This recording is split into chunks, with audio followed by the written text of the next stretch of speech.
Do you blame him for your own actions? Yes, facts. Or so. Facts. Y'all just so like my quick. Someone else. So facts. Facts. We'll take that too. I'm confused. I thought we were just taking responsibility for something. It's okay. Once again, it's what comes to mind. I'm not saying to repeat what everybody else is saying. Like literally, who's to blame?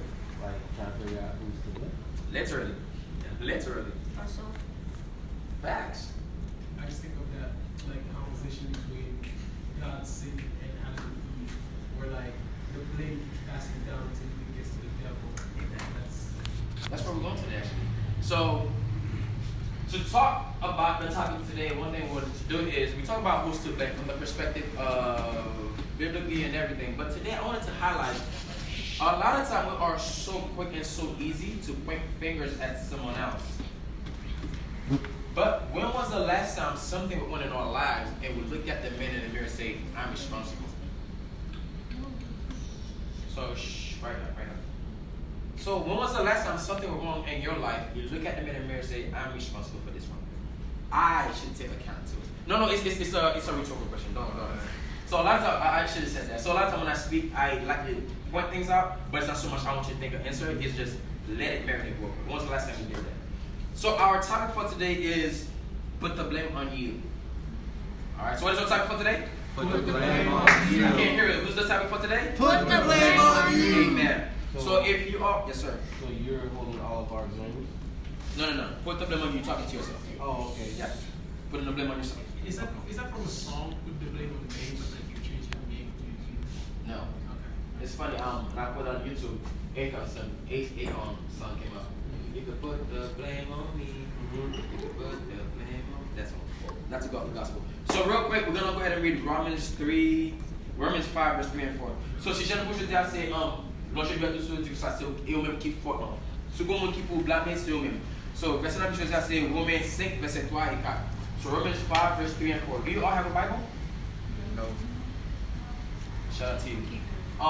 Can you guys have a Bible at your place? Yes,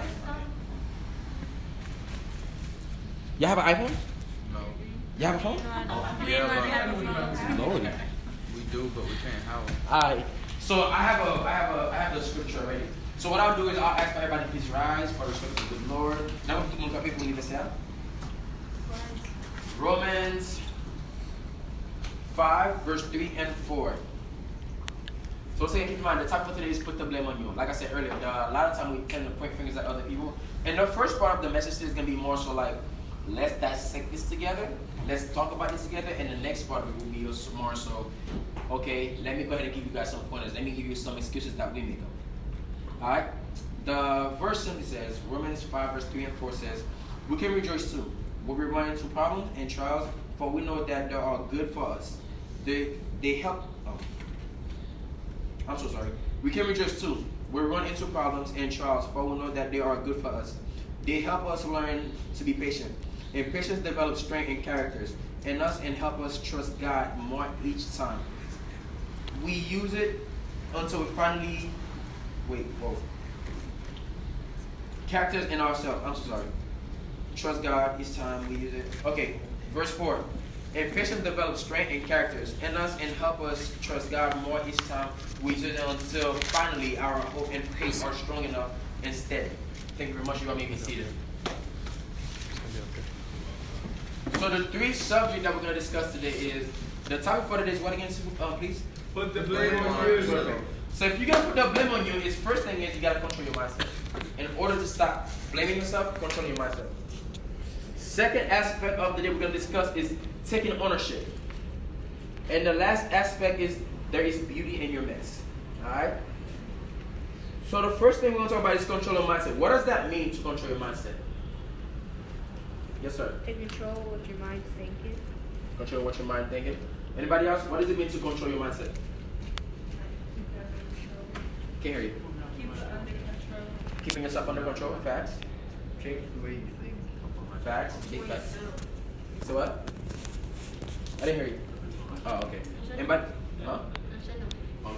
Question though, like when you say control your mindset, right? Like, wouldn't it be within your mindset to control your mindset? Because when you think of controlling something, you're thinking of external force that's acting on something, right?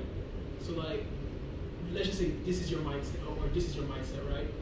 You know, there has to be something external controlling it, manipulating it, and making it a certain way. But like when you say control it, like it has to be something from within that's controlling it. Like, I mean, I don't know if I'm making sense to you. I get you. I got you. Yeah, please. I was listening to respond, but I wasn't really. I listened to understand, but I also, and if I see talking, I listen to respond. Yeah. Controlling your mindset is self-control, in other words. Yeah. Self-control. So the verse that the first subject derived from is Proverbs 4, verse 23. It says, above all else, guard your heart, for everything you do flows from it. So what does that mean to guard your heart? Because when people talk about heart, a lot of times we think of heart rate, it's like relationship. But what does it mean to guard your heart? Only let in what you love. Okay, you can get it that way. Yes, sir. An example could be like, there's not enough room for like the devil and God in the same spot. So, wait, what was the question? What does it mean to guard your heart? So to like basically not let the bad stuff in. Yeah. So the simplest way to put it is, I'm going to use the dear term of the current president of this country, and please do not take this the wrong way. So why is Trump so adamant about building a wall? Because he wants to keep the other people out. You want to keep other people out, right? Because that's his belief. That's what? His belief. That's his belief. So what, I don't know. Once again, I'm not using it in a sense like I don't want to talk about the president. I just want to use an example. He's a hater. He's a hater. Okay. So to go forward with the reason why I chose the wall example is Trump is building the wall so he don't want other people to get in. Correct? Yeah. If we can use that, lack of we won't go into details. So what this verse to me is saying to better dissect it for you all is put a wall in front of your heart. So those that you do not want to get into your heart won't have the access to your heart. Does that clear? So what that means is, whatever you feel like if it's not pure to your heart, don't allow it in. I think somebody said it earlier. Only allow the things that you love into your heart. So once you truly understand what it means to guard your heart, write down. What it really means to understand guard your heart, it makes a little bit more sense to you. And another verse I want to utilize for this one is Philippians 4, verse 8. Does anybody have that one? Can somebody read it for me, please? What's the thing? Philippians 4, verse 8. Okay, can I get a volunteer to read it, please? If I had it, I What's would. the second? But I want to read it, but I don't know where it's at. Whoever get it first gets to read it. Philippians is in the middle of the Bible. Can you help middle? Yeah. Philippians 4 verse 8. Yeah. Okay, hold on. Let me switch the language real quick. I was reading it in English. Want to read off my phone? Oh, I think I got it. Finally, stand up. Got it. All right. So just read. Finally, brothers and sisters, whatever is true, whatever is noble, whatever is right, whatever is pure, whatever is lovely, whatever is admirable, if anything is excellent or praiseworthy, think about such things. Whatever you have learned or received of or heard from me or seen in me, put it into practice. And the God... Oh. Yeah, you get it. Yeah, I think you're reading 4 and 9. 8 and 9. So one of the things that he said about the verse is, it says, finally, brothers and sisters, whatever is true, whatever is noble, whatever is right, whatever is pure, whatever is lovely, whatever is admirable, if anything is excellent, of praise and worthy, think about such things.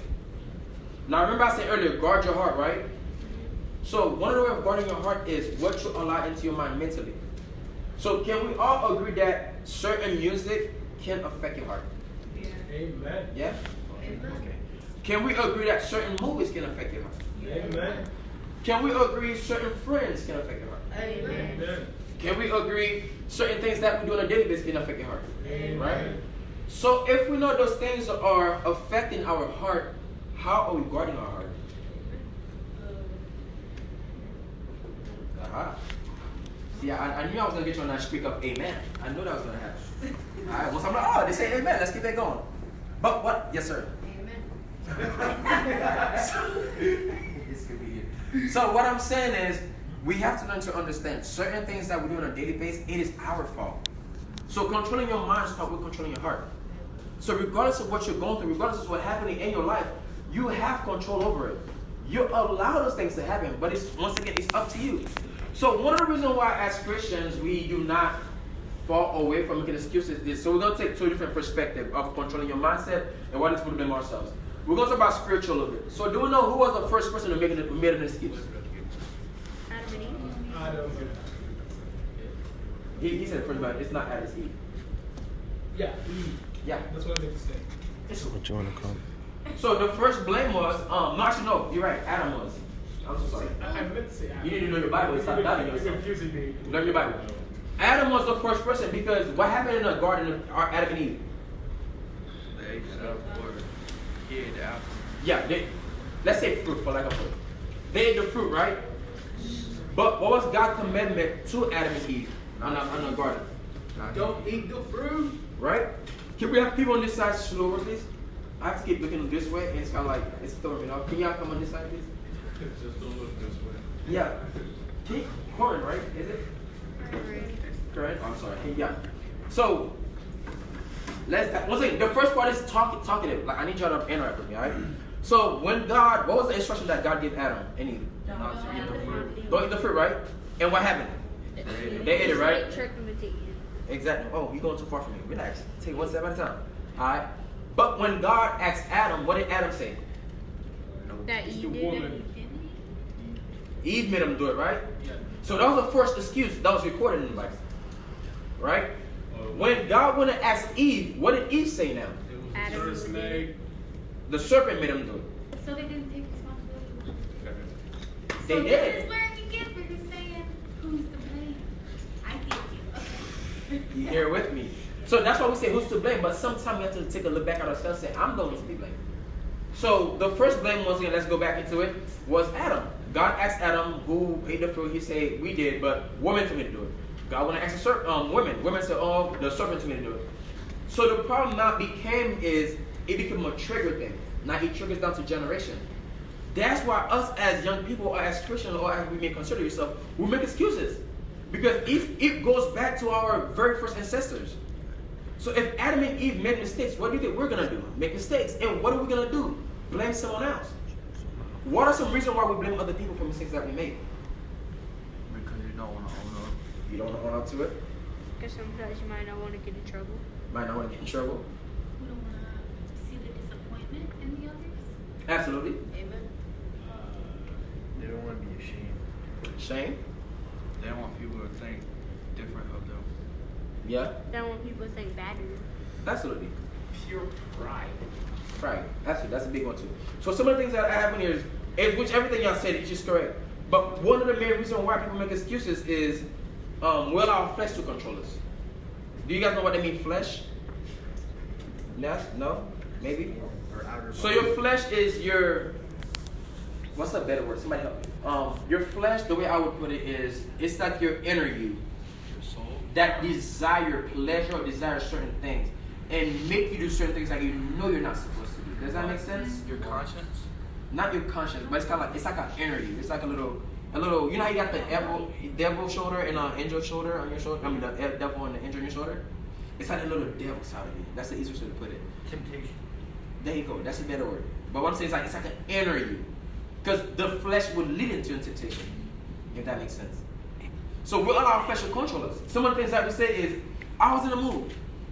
How many times we made a decision and say, oh, I was in the mood for it? Or we say, I had a long day. For some of us, it may be drinking. It may be something that's unordinary, something that's not godly. Or you say, I was frustrated. How many times you punch somebody, you punch someone, you say, I was frustrated? How many times you make a mistake and you say, I was frustrated? LOP. Alright? Or you say, I was weak. Alright? Or some of the other one, you say, I was drunk. I was angry. Your flesh will create your next excuses for you. Look at it simply that way. Your flesh will allow you to create your next excuse. It's that simple. Because just like Adam and Eve, their flesh created the next excuse for them, it's going to be the same thing with us. Intention versus the impact that we have as well too. We have salvation versus sanctification. Does anybody know what salvation means? Dang. Just go, you can guess. We'll tell you if you're right. Like, give yourself to God. Okay. Anybody else want to guess? Take a shot at it? To help? To help? No. You good? You good? I'm gonna stop calling you. I promise. Alright. Salvation. What is salvation in Creole? Le salut. Le salut. Le salut. Alright. So ça peut être différence avec le salut avec sanctification. Alright. The salvation is pretty much saying you give yourself to Christ and God has promised you eternity life. But even though you have eternity life, sanctification is you gotta work for it. So do y'all know the difference between the two? So it's kind of like, let's break it down. It's like a job, right? So it's like you get a job. You apply, you get the application, you get the job. Woo! New job. Amen. But you definitely get a paycheck if you don't go to work. Does that click? So it's like us sitting here, we're saying we can't we can't say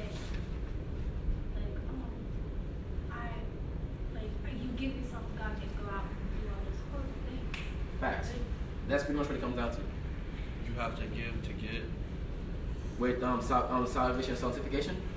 I guess. No. So salvation and sanctification is now that you have installed yourself into that work environment, now you gotta work for the check. Yeah, work. You Yeah. gotta give to get it. Give your time. Oh yeah. Okay, cool. Makes sense. Now it clear. You makes sense. All right. Or another way to look at it is like school. You apply to school, or you, right? I'm thinking about college, but high school, y'all register, right? You register for school. You register for school, but it doesn't automatically get an A because you're in school. Exactly. So you gotta work for the A, right? So I got you. So sometime you'll start school and it's not a problem. Your name is on every list on the school, but you still have to work towards getting that grade. So salvation is pretty much. You have something to say, Sam? Go ahead. Yeah, like I mean, I just want to restructure kind of. Go ahead. Because I kind of have to disagree on that one, because you don't want to put salvation in the sense that you're working towards something, because then you would have see a sanctification you're working towards something, you're working towards perfection, yeah. Mhm. But of course we know it's unattainable, but that's the goal that we aim for every day. Yeah. But at the same time, you don't want to put it in a sense that you're working to earn God's approval in a sense, because you already got His approval. I'd put it more so someone, just for example, off the top of my head, someone who's been walking around the streets all dirty, or all poor and stuff. Not that I'm saying that there's anything wrong with being poor, but they're working, they're homeless on the street, right?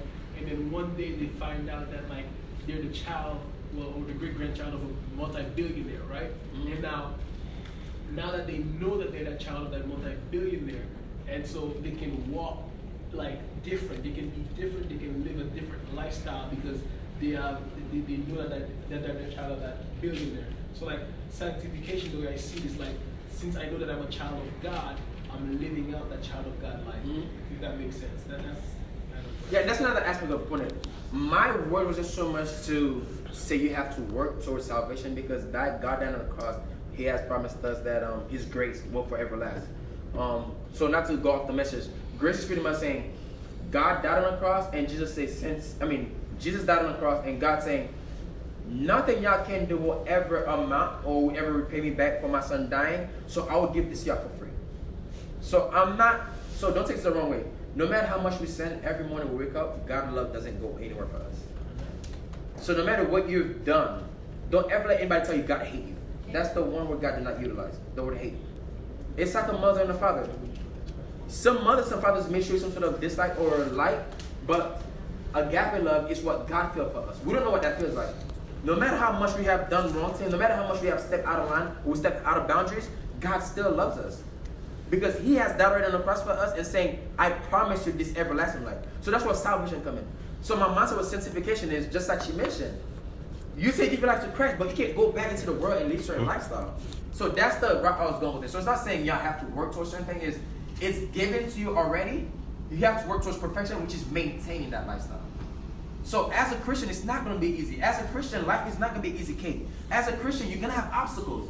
But understand that God has your back. She'll give you the strength and the mindset to say, I'm going to pull through. I'm going to get this done. I'm going to knock this out the way. The obstacles I face it's nothing compared to it. All these trials and tribulations is nothing to the glory that I will have when it all said and done. So that's the mindset of what I'm trying to go with this. So I use a school example to break it down a bit, but that's the understanding I want y'all to get. Alright? Are we clear? Yes, sir. Alright, so another concept of controlling your mind to me is intention versus impact. So does anybody here ever pay bills before? Oh, Jesus. We should be. In the store. Okay, perfect. So does anybody ever buy a candy or a chick before? Let's break it down to simple terms. Everybody bought something at the store before? Anybody? I'm about to say, all right, should be out by now. So when you buy something at the store, you give them money and they give it back to you. You give the item, right? Alright, you're doing it wrong. They're stealing your money, buddy. So what I'm trying to say is, let's break it down. But how many times have we made paying our tithes and our offering or giving money to church a priority? You get what I'm saying? Not often. Yes, sir. I was like, I do. No, I'm saying not often. I didn't say everybody. Alright, so not often. So the intent that we have is, for example, with buying a chip or paying our bills. We have good intention, but the impact is just temporary. But if we understood that when we give to God, it's a long-term expense, not a long-term expense, a long-term investment, that would give us a better perspective of things. Am I making sense or no? I'm making a little confused. No, I'm saying, if you don't get it, don't say anything. Alright, do not say it if you don't get it. Alright? But do you all understand what I'm saying? So a lot of time you want to give to church, but you're resilient because you're thinking, man, like, I need the money for ABC. Personally for me, there's been time where I want to buy something, I'm like, I got to do this and stuff with it. But I still didn't pay my church tithes and offering. So I am limiting God option. I'm limiting God. So that is part of controlling myself as well. Alright, are we all clear? Mm-hmm. So the last thing I want to do is talk about from a non-spiritual perspective. Why do we blame people if we want to take over from the church? Why do we blame other people? So the burden comes on you. Mm-hmm. Someone say something? I'm sorry. You don't give facts. Anybody else? Why do we blame people outside of spirituality? Okay, like on a psychological level, oftentimes we project what they see in themselves on other people. But like, if you ever look at someone blaming someone, like you see that basically they're calling that person what they themselves feel about themselves. If that makes sense. I just feel like it's easier to blame someone else. Facts. So they don't feel disappointed. You say what? So they don't feel like the other person feels disappointed in them. True. So for a non-spiritual aspect is we stop blaming someone else because we don't put, somebody said it earlier, we don't blame others for our shortcoming. So if we come short of expectation, we blame someone else. So the perfect example I use is, I'm glad I have white people in the house with me today. I'm so serious. A lot of time we blame, for example, I'll be honest, a lot of time we blame Caucasian people for the things that we don't get in life. Saying, oh, because of such and such, I didn't get it. Or let's go on to a further example. The work. We don't get a promotion because, oh, my boss didn't like me. Another example, school. Oh, I didn't get that A, or I didn't get that grade I deserve because my teacher don't like me. Or whatever is in life that you do, you always find an excuse saying someone didn't like me. But like Michael Jackson said in that song, Men in the Mirror, can you truly look at yourself in the mirror and say, I give 100%? And if you can't look at yourself and say, I give 100%, you don't have nobody to blame. Someone else working harder than you, they deserve that promotion. Mm-hmm. Someone else did the time, do the homework, do whatever they got to do, they deserve that A. Someone else took the time to actually learn the company, learn the ups and downs of a company, they deserve that promotion. But for you that goes home and play video games, for you that goes home and just relax, don't do nothing, now you blame somebody else. Or the best one is working out. We often tell ourselves is, oh, I'll make time, I'll do it tomorrow. But by summertime, I'm like, oh, I want to have a sexy body, but I don't have it because, I just didn't put the time in. But it's simple as starting something. Do you know what is the hardest thing about changes? Anybody want to guess what is the hardest thing about changes? Mindset. Starting. Thank you. It's like in my notes. The hardest thing about changes is taking that first step. The moment you take that first step, everything else is smooth. So, because what happened is, if I was, example, if I am here, right, and this is my 2022 Lamborghini car key sitting here, right, but I am right here. I want to get to the Lamborghini door, right? I want to get to the Lamborghini car key, right? I can't achieve it, right? So what I got to do is take that first step. So what happened when I took that first step? You're closer. I have started a journey. I am one step closer. But what happened if I'm still here? If I'm still here, I can still make excuses. If I'm here, I can still find a reason. If I'm here, I can still blame someone else for my shortcoming. But the simple fact, after that first step, I'm able to maintain. It's no problem. I may not be where I want to be yet, but I'm not where I used to be. Amen. So all I want to do now is take another step. Now keep in mind, when I take that first step, I may take a step back. I may tremble. I may have side-to-side interaction. But once again, now my mindset that I'm still closer than I was.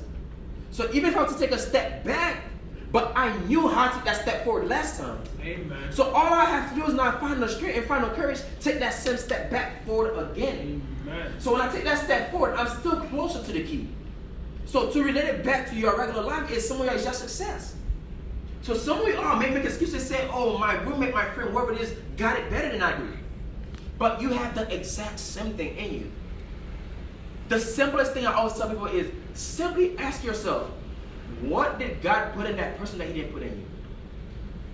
Bill Gates, multi-millionaire. The guys in the NFL, LeBron James, one of the greatest athletes of our generation. What did God put in these people that he didn't put in us? They have the same work ethic that we do. They have the same mindset that we do. We may not have the same height, but if they have the work ethic, you'll make it. Anybody who watch football, NFL? Y'all know who Kyler Murray is? Who? Kyler Murray? Yep. How tall are you? Like 5'6". 5'6". How tall are you? 6'2"? Stand up real quick. He's an average height for a quarterback in the NFL. Kyler Murray is shorter than him. But Kyler Murray is still in the NFL. Think he sit down. But you know why? His work ethic. Everyone that is ever successful in life, they don't sit there and make excuses saying, I couldn't do it because of ABC. You want something, you have the ability to go get it. Don't let anybody in this world tell you what you can and cannot do. By you doing that, you allow someone else to put their fear onto your life. So don't ever sit there and allow anyone to tell you what you can and cannot achieve in this world. Alright? So the second part I want to talk about today is taking ownership. What does that mean to take ownership of something? To own up to your mistakes. That's the easiest way to put it. So there are two types of people in this world. There's two types of people in this world. You got those that something goes wrong, they'll find someone to take the blame for them. They'll blame the universe.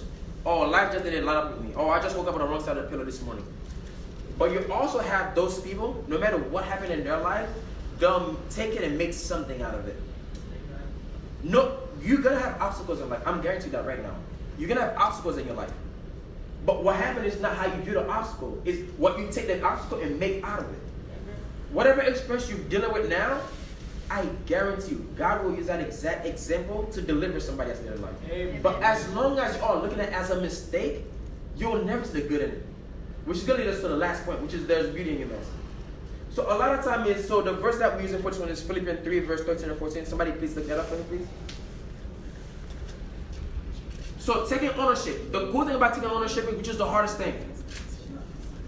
Pay attention. The hardest thing about taking ownership is, you Philippians 3, verse 13 and 14. You owe yourself an explanation. So when you wake up in the morning, things doesn't go your way, life doesn't go according to what you want, you owe yourself an explanation. You don't like the way you live in your lifestyle, change your habits. You don't like some of the people that are in your circle, change your friends. You don't like the fact that your job is not paying, you don't like the fact that where you're sitting right now, change your job. You don't like the people that the he or she that you're in a relationship with, quit that relationship. Stop giving yourself an excuse to stay in whatever situation you do not want to be in. You want to live a better lifestyle? I got you. Start eating healthy. You want to go back to school, you want to do something different with your life? Start with one class. Like we said earlier, start with just that one step. Alright? You want to start on something that you don't know how to do it, just embark on a new journey.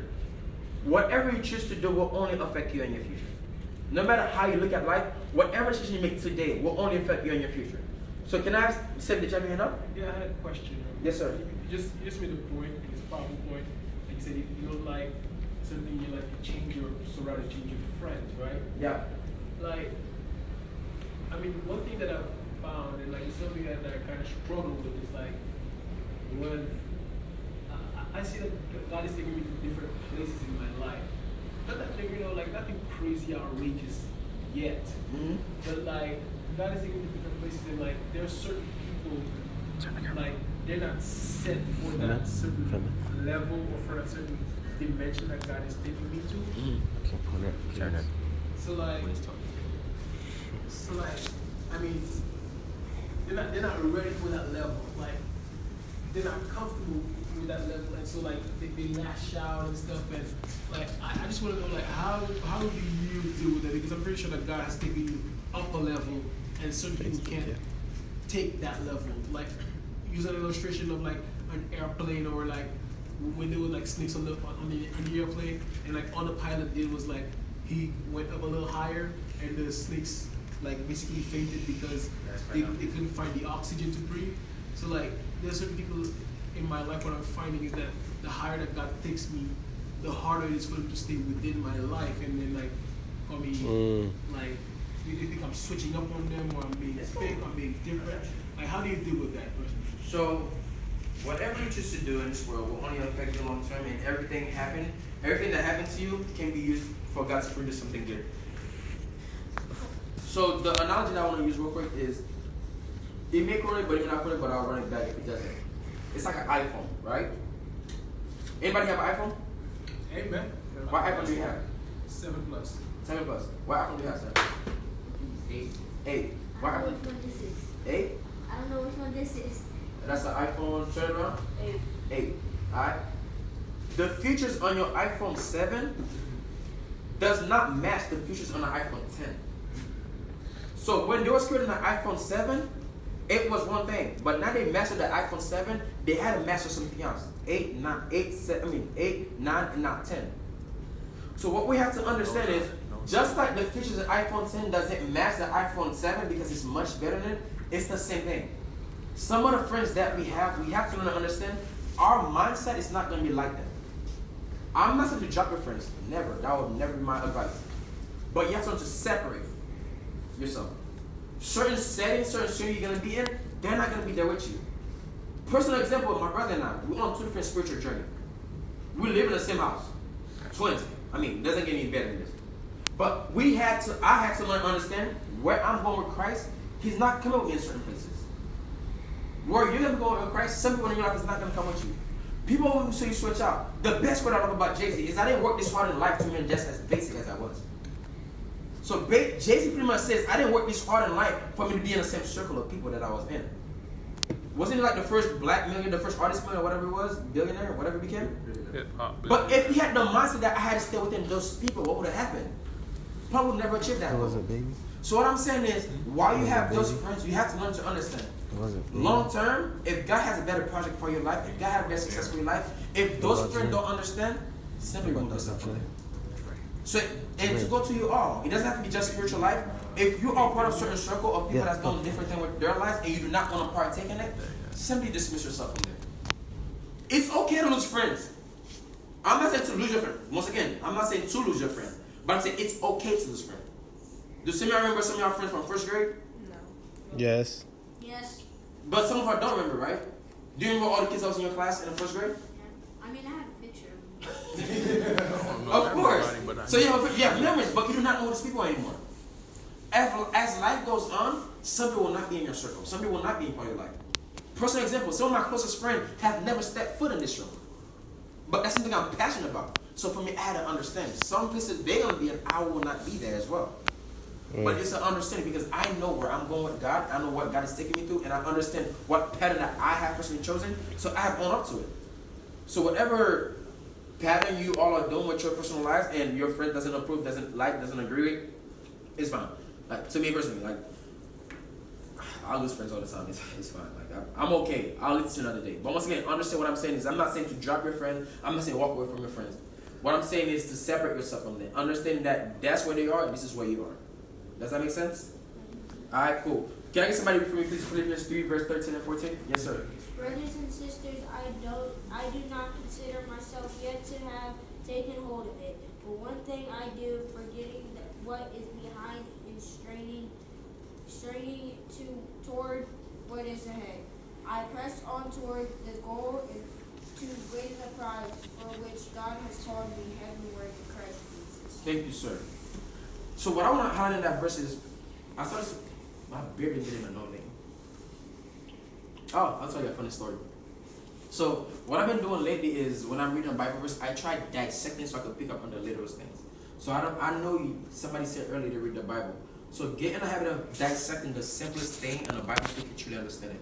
And one thing I want us to understand on this verse, it says, brothers and sisters, I do not consider myself yet to have taken hold of it.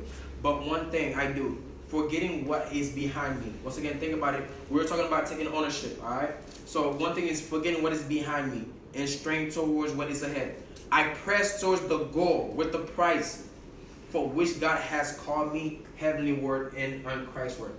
What does that mean, to press towards the goal to win the prize? Press to what you want to do so you can get through it. Pressing towards what you want to do.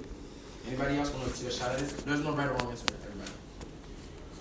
No? So what that means is pretty much keeping your eyes on your prize.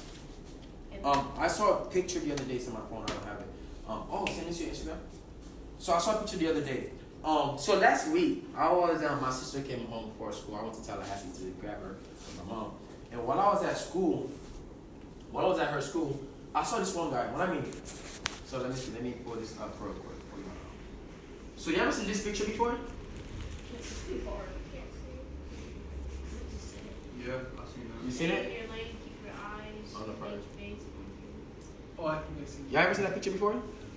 So the concept I want y'all to get in that picture is they're both two men with a shovel, right?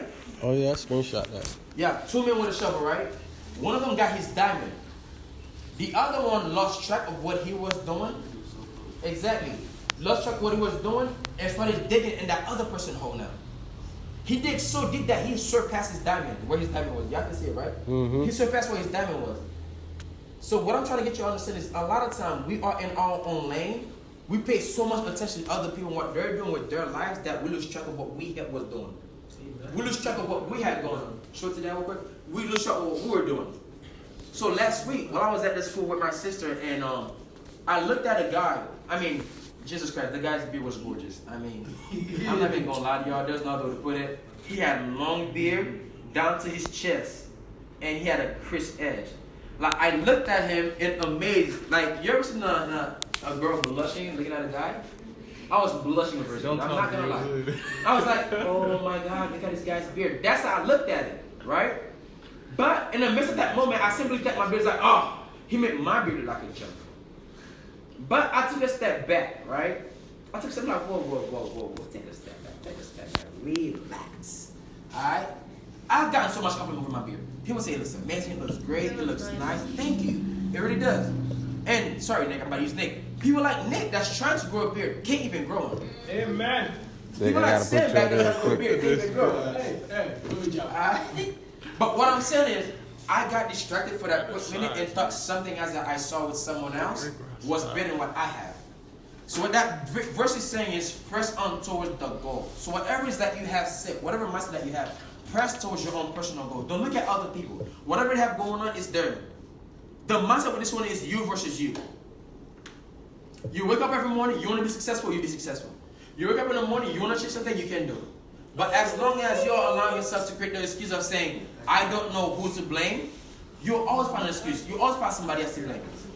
Shh. Like we said earlier, you don't like something about your lifestyle, it's that simple. Change it.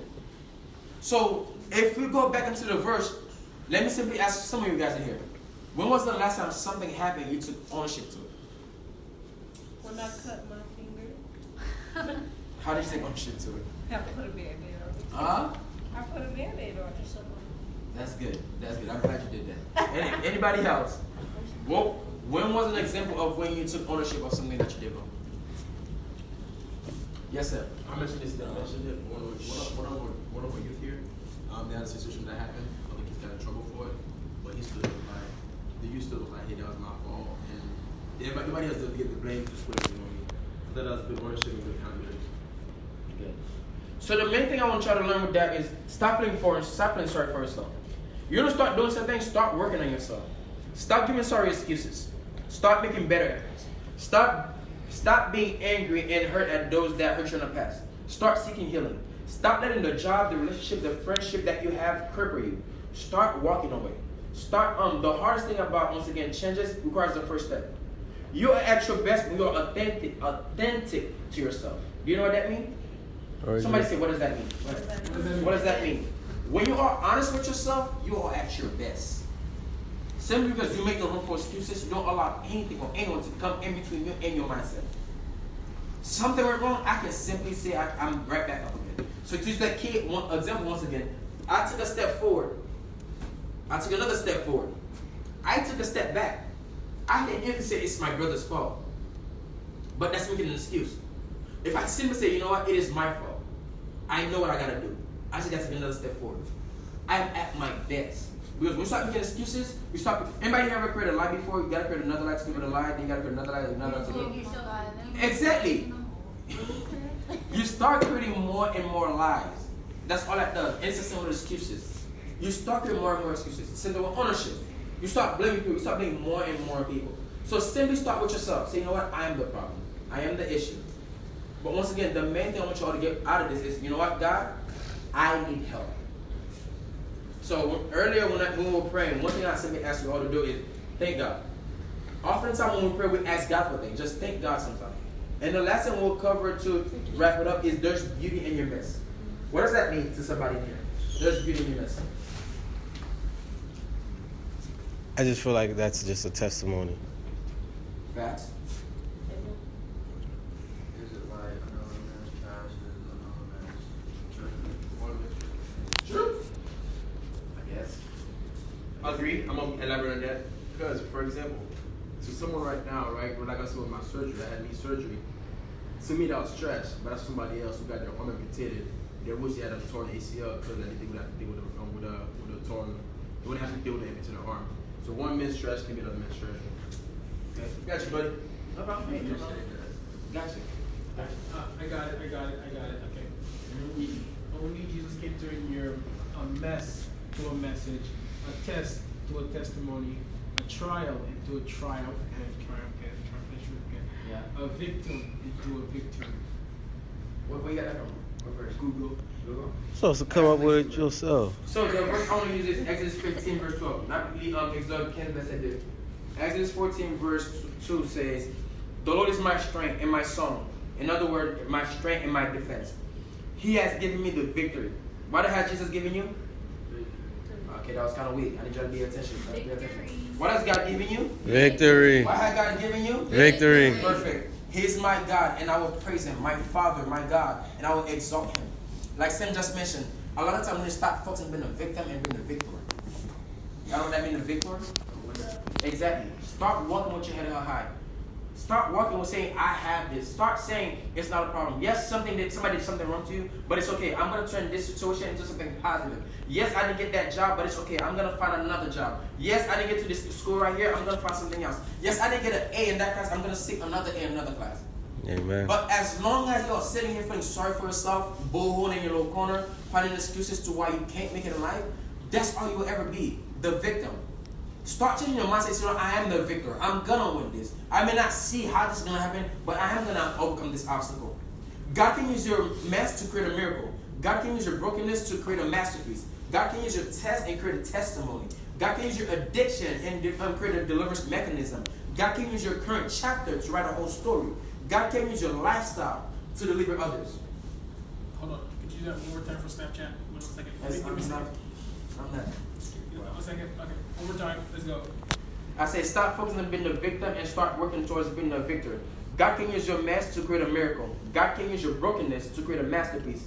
God can use your test to create a testimony.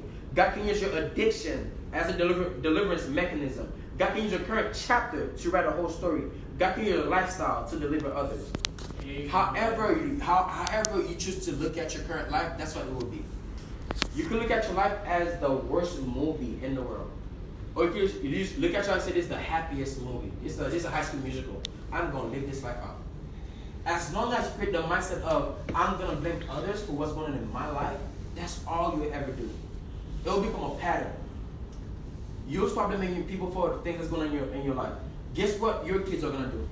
Same thing. Because you know why? Mommy and daddy grew up doing the same thing. So therefore, I'm going to have the same habit. Guess what your friends are going to do now? They're going to start pointing fingers back at you. I'm not saying to own up to other people's mistakes.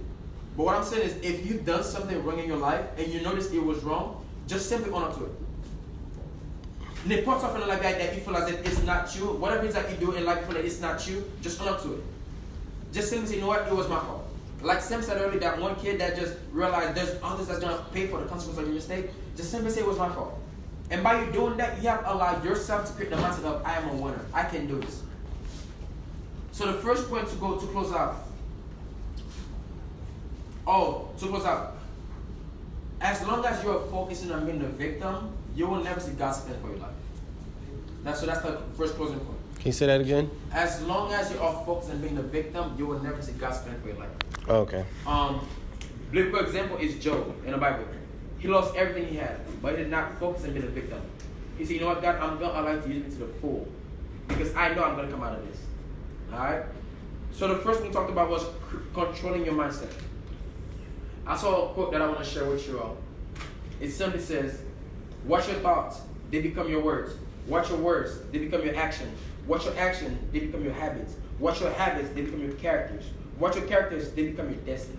Okay, one more So whatever is that, like I said, but it's a quote, you can find it in the Bible. There's a quote that says, watch your thoughts, they become your words. Watch your words, they become your action. Watch your action, they become your habits. Watch your habits, they become your characters. Watch your characters, for it becomes your destiny. So whatever is that you start out with, that's how you will end up, no matter how you look at it. And to close out, this is something that person that I made up is, in life, I like to believe that we have life experiences. Our mistakes in life are when we have walked away from our challenges and we didn't learn anything. That's when we have committed a mistake. So whatever is that you're going on in your life, did y'all hear that? Did y'all catch it? Yeah. Oh, I saw you looking in the air. I said, No, I I'm was putting it just on thinking. WhatsApp. Like, okay, I'll say it again. Quiet down real quick to close out. Pay attention. In life, I like to believe we have life and experiences. Our mistake in life is when we walk away from our challenges and we didn't learn anything. That's when we have committed a mistake. So what I'm saying is, whatever obstacle that you face in life, I'm not saying it's gonna be easy. I'm not saying it's gonna be a walk to a park. But the whole concept is, if you went through something the first time, understanding that, you know what, I can do this. Like the first thing, though, if you guys remember anything from this message today is, remember the 3 points. Who's to blame?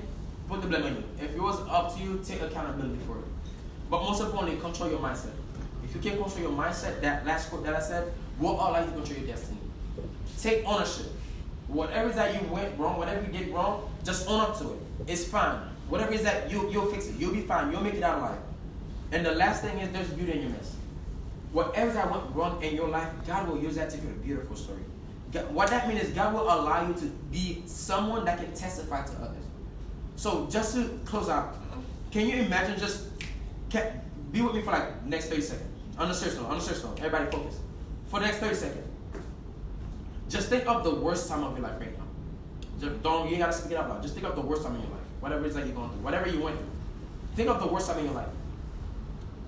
Can you imagine God using you years from now to talk about that experience to help someone else? Can you imagine God saying, I need you to tell someone that same story so they can know that I am God? There's beauty in your mess. But as long as you are so focused on, they hurt me, they did wrong to me, they abused me, they did certain things to me, and I don't like it, and I'm hurt by it, and I want revenge, you will never see God's plan for your life. Just take a step back. Yes, this went wrong. Yes, this was not what I expected. But you know what, God? I'm going to trust you. And a lot of you are all young to understand what that means. But saying God, I'm going to trust you, whatever it is that took place, I'm going to trust you. But most importantly, always ask yourself, whatever you want to achieve in life, like I said earlier, nobody in this world should tell you what you can and cannot do in your life. Just simply ask yourself, what did God give those people that he didn't give me? What did God put inside of them that he didn't put inside of me? They have a brain, they have a mouth, they have 2 arms, they have 2 legs, they have 2 eyes. Whatever that they have, I have. What separated is our work ethic and our mindset. As long as you can control these little things, God will take you to many places. And it's up to you on how you choose to live your life. Alright? Any questions or anything? No. Can we give God a round of applause? Yes, ma'am. One second. What's your name? I didn't say my name? So, Oh, I'm so sorry. My name is Saül. what? Cyrus? No. So the cool thing lately has been I've been taking ownership, saying my name. I take ownership. See that? Taking ownership. I'm saying my name in French instead of saying it in English. It's Saül, but the literal translation of it is Saül. Saül? Yeah, Saül. Yeah, the translation in English is Saul. I don't like the Saul. It's been uncomfortable. I didn't like it, but I just own up to it. But I'm not now. I didn't make people uncomfortable just like I've been uncomfortable. So Saül. That's my last name. Think about it. Jesus walking, he would say Jesus, right? Why wouldn't say Jesus? Because we don't want to say Jesus. Jorge walking, we say Jorge, right? But why do I have to make myself comfortable? Another lesson. Don't make yourself uncomfortable to make others comfortable. I did that. I made myself uncomfortable to make others comfortable. But now I'm just like, no, let me make others uncomfortable. Yes, it's a challenge because I have to get people acquainted with saying my name the way I want it to be said. But had I started that way, it'd be different. So get the mindset of whatever it's like you want people to pronounce your name, or what is it about you that want people to remember, say it that way. Yes, so you had a question? Can you say all three again one more time for me? The English, French, and the Creole. The English is Saul. Mm-hmm. The French is Saül. Mm-hmm. Creole is Saül. Saul is the heavy tongue. Like, it's the way people in America pronounce it. Like Raul, Saul. But Saul is closer than Saul, so I'll take Saul, but I prefer Saül. Mm. That's all it is. Can we get God around? Saül. Can we bring these all? Call that guy Saül. That is not mine. I will make a necessary effort to see if I can find you all. Anybody want a Bible, by the way? No pressure. If you don't want, it's okay. Anybody want a Bible? 1, 2, 3, 4. You want 1, 2, 5? Well, we disregard the answer. Alright. 5. I'll do. Yeah, I got you. No, I don't. I'm not even mad at you. I'll do the best I can to see if I can get $5 for you. Can we give God a round of applause? So again, definitely, can we give my dad in the back a round of applause?